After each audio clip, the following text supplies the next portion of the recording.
శుక్రారం మా లక్ష్మి నీకు సాటి అంటూ పట్టు చీర తెచ్చి బయట చుట్టమన్నాడు. సోమవారం జామురాతిరి తెల్ల చీర తెచ్చి మల్లె పూల కాపడాలు పెట్టమన్నాడు. ఉత్సాహం ఆపేది కాదంట, ఉబలాటం కసిరేస్తే పోదంట. ఉయ్యాల జంపాల కథలోనే కొట్టే ఉద్యోగం రాదంట. వరసుంటే వారంతో పని ఉంది, ఉత్తుత్తి చొరవైతే హుడుకే ఉంది. మళ్ళీ కావాలన్న మనసు ఉన్నది. వామ్మో ఏం పిల్లది, ఎంత మాటన్నది.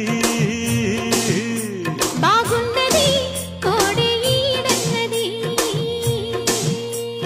సిగ్గుల పురి చెక్కిలి తన